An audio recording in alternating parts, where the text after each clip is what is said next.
Governador Sartori e secretários tomam posse em solenidade na Assembleia Legislativa e no Palácio Piratini. Nasce no Hospital Presidente Vargas o primeiro bebê de 2015 aqui na capital. Depois do congestionamento rumo ao litoral norte e do Réveillon na capital, é fraco o movimento nas estradas e ruas de Porto Alegre. Esse é o Jornal da TVE que já está no ar.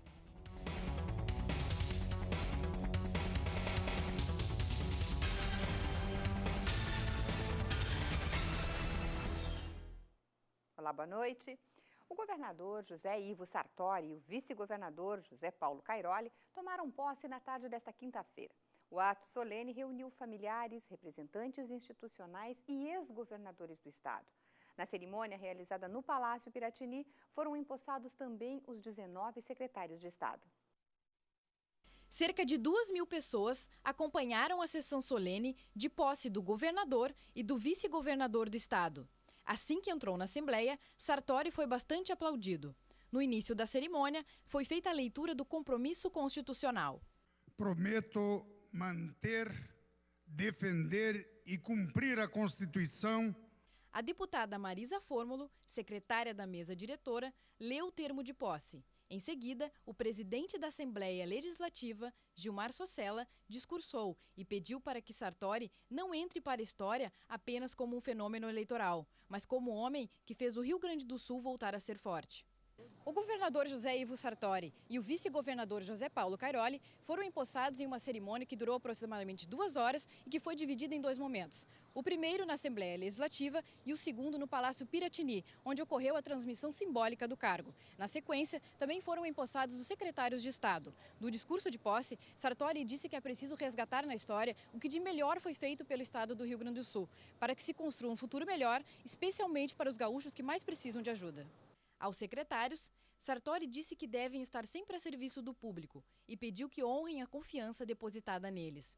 O secretário da Agricultura e Pecuária, Hernani Polo, e o secretário de Minas e Energia, Lucas Redecker, avaliaram os desafios da nova gestão. A partir da confiança e do convite do governador Sartori, procurar de forma dialogada com os setores da produção, com as entidades, as associações, discutir e procurar fazer o melhor trabalho possível em apoio ao setor primário. Acredito que mesmo com dificuldade a gente tem por onde crescer. Tendo uma gestão de qualidade, o esforço coletivo do secretariado, do governador comandando todo esse esforço, da própria sociedade, dos segmentos, tendo uma gestão de qualidade, eu não tenho dúvida alguma que nós vamos conseguir dar um resultado positivo para o estado do Rio Grande do Sul. Ao tomar posse do cargo na Assembleia Legislativa, o governador José Ivo Sartori destacou a necessidade de mudanças de gestão no estado. Segundo ele, a estrutura de governo se distanciou das demandas da população. O povo gaúcho é vibrante, valoroso, ágil e inovador. O governo, às vezes, é distante, burocrático, normalmente lento e indefeso. Vive em si, para si e por si. Eu não estou criticando um setor, uma categoria, um grupo específico. Sei do esforço e da excelência da maior parte do nosso funcionalismo. Eu confio nos funcionários públicos gaúchos. Precisamos dar início a uma mudança ampla, profunda, larga, em todos os processos de gestão do governo. Vamos cortar gastos? Sem dúvida, mas os gastos ruins, os desnecessários, os supérfluos, fazer políticas sociais, ou seja, gastar nas pessoas, especialmente nas que mais precisam, repito, não é gasto, é investimento. A crise financeira do Estado, também ela, é consequência dessa degradação do setor público como um todo. Isso reflete o pensamento arcaico de que é possível gastar mais do que se arrecada. Nos próximos dias, vamos adotar as primeiras medidas concretas para enfrentar e começar a reverter a crise que temos pela frente. Serão algumas medidas duras, difíceis, mas inadiáveis e fundamentais. Vamos também propor o debate e soluções por um novo pacto federativo. O Rio Grande não pode ser penalizado por ter uma economia pujante que gera divisas para o país, e tenho certeza de que esta será uma construção em alto nível e com a compreensão republicana da presidenta Dilma Rousseff, que fez a vida entre nós. José Ivo Sartori teve boa parte da sua vida política ligada a Caxias do Sul, na Serra Gaúcha. Mas ele é natural de um outro município da Serra. Conheça mais sobre o novo governador. José Ivo Sartori nasceu em 25 de fevereiro de 1948 na cidade de Farroupilha. É professor universitário e graduou-se em filosofia na Universidade de Caxias do Sul. É casado com Maria Helena Sartori, a quem conheceu na época da faculdade, e tem 2 filhos, Carlos e Carolina Sartori. José Ivo entrou na política em 1976, filiando-se pelo antigo MDB. Foi eleito pela primeira vez nesse ano para um cargo político, ao conquistar uma cadeira para a Câmara dos Vereadores de Caxias do Sul. 6 anos depois, iniciou o primeiro de seus 5 mandatos como deputado estadual e só saiu da Assembleia Legislativa em 2002, quando ocupou uma cadeira na Câmara dos Deputados. Foi presidente da Assembleia entre 1998 e 1999. Candidatou-se para prefeito de Caxias do Sul pela primeira vez em 1992. Também concorreu em 2000, quando perdeu o segundo turno para Pepe Vargas. 4 anos depois, conquistou o cargo ao receber cerca de 120 mil votos dos caxienses. Em 2008, repetiu o pleito de 2000, ao disputar o cargo com Pepe Vargas e foi reeleito com 134 mil votos. Ao deixar a prefeitura, lançou Alceu Barbosa Velho, que foi vice-prefeito no seu primeiro ano de gestão, como sucessor, ganhando as eleições ainda no primeiro turno. Sartori foi lançado candidato ao governo do estado pela coligação O Novo Caminho para o Rio Grande. Foi eleito no segundo turno com 61% dos votos. E o destaque do ano de 2014 na área da política foram as eleições. Mas a participação popular foi solicitada em outros momentos do ano. Veja a última reportagem da nossa retrospectiva.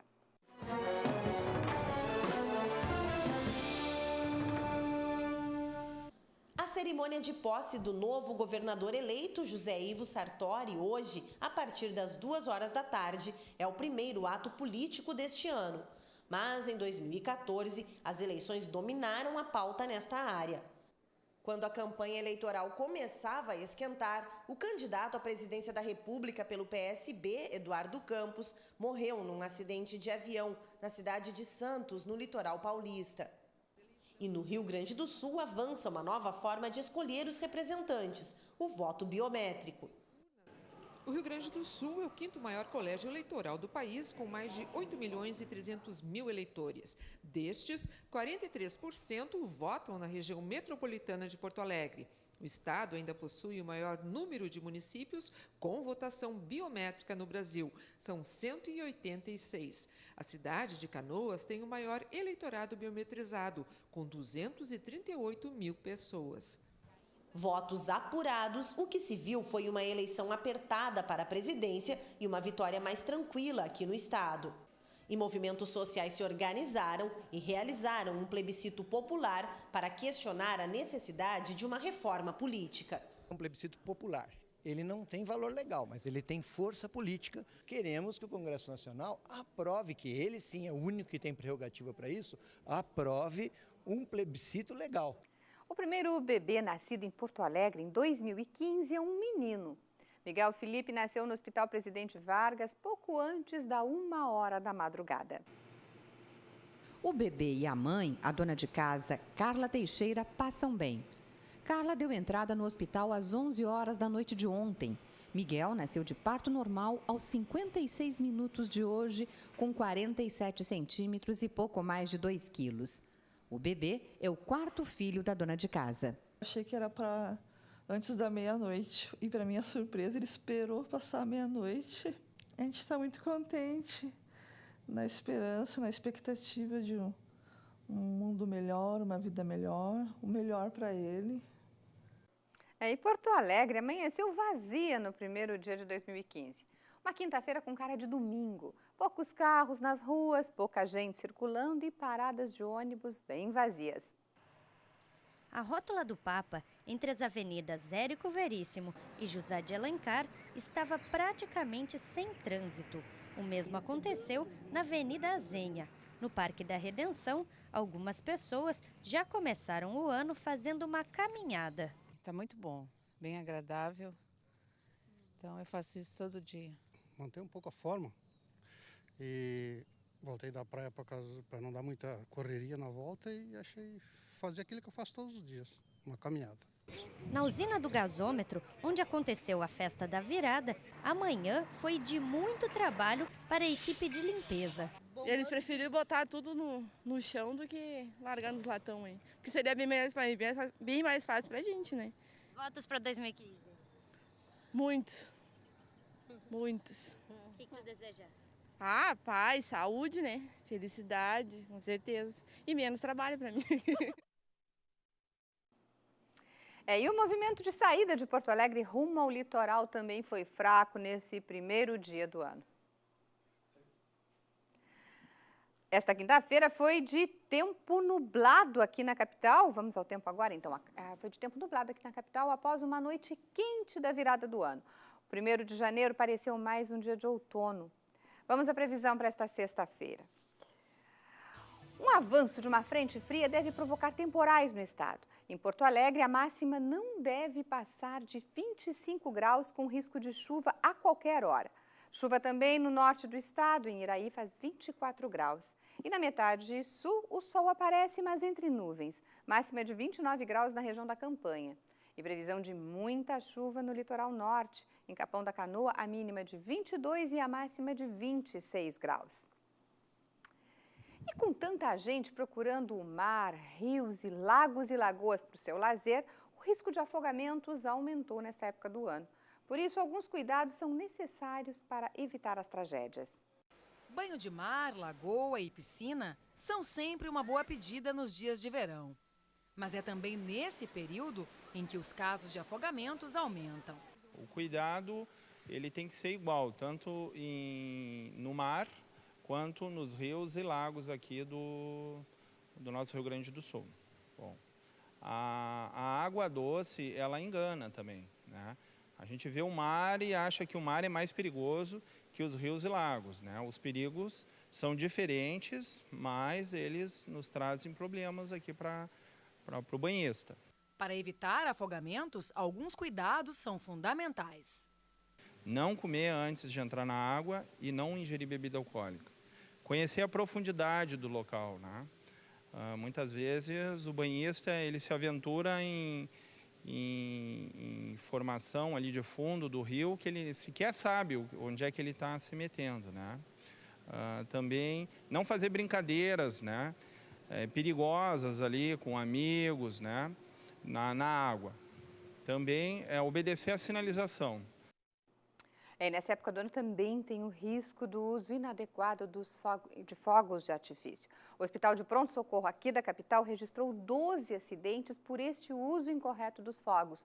11 já foram liberados e uma criança permanece hospitalizada com uma lesão em um dos olhos. E o salário mínimo dos brasileiros subiu a partir de hoje. O valor será de R$ 788, um reajuste superior a 8%. O cálculo do benefício é feito considerando a inflação do ano anterior e o crescimento do produto interno bruto de 2 anos antes. Conforme o Diese, o aumento irá contemplar 48 milhões de pessoas que têm renda vinculada ao piso nacional. E em Brasília, a presidenta Dilma Rousseff tomou posse pela 2ª vez no cargo de presidenta da República. No discurso durante a sessão solene no Congresso, ela destacou a educação e o lançamento do Pacto Nacional contra a Corrupção como prioridades do seu 2º mandato. Em sua fala, a presidenta Dilma confirmou que vai mandar para o Congresso Nacional, ainda no primeiro semestre do ano, um pacote de 5 medidas contra a corrupção. Transformar em crime e punir com rigor os agentes públicos que enriquecem sem justificativa ou não demonstrem a origem dos seus ganhos. modificar a legislação eleitoral para transformar em crime a prática de Caixa 2, criar uma nova espécie de ação judicial que permita o confisco dos bens adquiridos de forma ilícita ou sem comprovação, alterar a legislação para agilizar o julgamento de processos envolvendo o desvio de recursos públicos e criar uma nova estrutura a partir de negociação com o Poder Judiciário que dê maior agilidade e eficiência às investigações e processos movidos contra aqueles que têm fórum privilegiado. A presidenta lançou também o novo lema do governo, Brasil, Pátria Educadora. Ao bradarmos Brasil, Pátria Educadora, estamos dizendo que a educação será a prioridade das prioridades, mas também que devemos buscar em todas as ações do governo um sentido formador, uma prática cidadã, um compromisso de ética e um sentimento republicano. Só a educação liberta um povo e lhe abre as portas de um futuro próximo. E esse novo ano chegou e com ele as novas gestões nos governos federal e estadual. Que desafios a presidenta Dilma e o governador Sartori terão este ano? A última e terceira e última reportagem, sobre as perspectivas para 2015, mostra que a União deverá adotar um tom conciliador no Congresso Nacional e que o Estado deve encontrar dificuldades. O resultado das eleições gerais de 2014 vai agora ser colocado à prova em Brasília, em busca da governabilidade. Para esse especialista, a presidente Dilma Rousseff deve adotar um perfil mais conciliador para poder governar o país diante de uma oposição que chega fortalecida no Congresso Nacional. O governo está tentando compor um quadro mais ou menos conciliador, com bastante de centro, até às vezes até indo para a direita, para uma direita patrimonialista, para tentar ver se segura a onda, né, e segura uma governabilidade. Uma vez que tu tem muito mais oposição, digamos assim, dentro do Congresso Nacional, tu tem que negociar muito mais coisas. Inclusive, às vezes, tu tem que compor uma base de uma maneira que trai, digamos assim, ou que deixa de considerar setores que tu defendia antes. Isso é um problema para um governo, tem que ter muita habilidade. A espetacularização das denúncias de corrupção. Os escândalos de corrupção envolvendo políticos e gestores públicos que ecoaram pela mídia em 2014 vão continuar refletindo sobre o ânimo dos brasileiros. O público adere a essa manchete, digamos assim, sem se preocupar em ver no que vai dar a investigação sobre isso. Isso é um problema também. Isso dá a entender que o Brasil é um país muito mais corrupto que outros, quando de fato não é. Não se investiga de fato, não se explica corretamente e muitas vezes as próprias manchetes, digamos assim, das denúncias estão muito equivocadas ou não dizem toda a verdade, estão muito reduzidas. Crise e endividamento. Sobre o cenário gaúcho, o cientista político diz que ainda é cedo para saber de que forma a Assembleia vai legislar tendo um novo governo no Palácio Piratini. Já quanto à questão da nossa Assembleia, a gente tem que esperar para ver, não dá para fazer grandes apostas, mas é um Estado que tem uma dívida muito grande, um Estado endividado, um Estado com poucas possibilidades e é um Estado que muitas vezes tem uma postura muito arrogante. Isso é um problema, assim, digamos, no cenário nacional. Parece que o gaúcho tem aquela maneira de dizer que tudo é melhor, então até a nossa crise é melhor que a dos outros. É mais complexa, é mais profunda e é mais difícil de ser resolvida. Logo depois da posse, esta tarde, o governador José Ivo Sartori empossou os novos secretários. A composição do secretariado reflete a reestruturação da cúpula do governo no estado. O número de secretarias diminuiu de 27 para 19. Além dos secretários, tomaram posse também o procurador-geral do Estado, o coordenador de comunicação e o chefe da Casa Militar. Os secretários começaram a chegar logo depois da cerimônia de transmissão de cargo. A reunião foi convocada para dar orientações aos novos titulares sobre lei de responsabilidade fiscal e estratégias de comunicação de governo. Amanhã deve ser publicado o primeiro decreto do governador José Ivo Sartori. Ele suspende por 6 meses o pagamento de dívidas adquiridas no governo anterior, no valor de R$ 700 milhões. O decreto também suspende a nomeação de concursados e procura cortar gastos com diárias de viagens. O secretário da Fazenda disse que em janeiro e fevereiro a arrecadação cresce por conta do aumento de impostos, mas alertou que os meses seguintes serão difíceis para as contas públicas. Nós não temos mais capacidade de endividamento. O governo Tarso buscou empréstimos até o limite da lei de responsabilidade fiscal. Nós não temos uma caixinha para buscar dinheiro. O governo Tarso foi lá nos depósitos judiciais, lança um mão em 6 bilhões de reais. Não tem mais esse recurso, não tem nenhuma outra alternativa. E segundo a assessoria do ex-governador Tarso Genro, não há dívidas em atraso para serem pagas.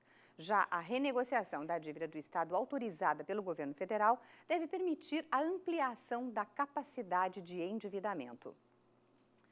E milhares de pessoas se despediram de 2014 em Réveillon, na Orla do Guaíba. A chegada do novo ano reuniu mais de 100 mil pessoas ontem à noite na usina do gasômetro em Porto Alegre. Num palco iluminado à beira do Guaíba, a festa de Réveillon, promovida pela Prefeitura da capital, começou às 8 da noite com shows de rock e música gaúcha. A contagem regressiva, pouco antes da meia-noite, culminou com 15 minutos de fogos de artifício.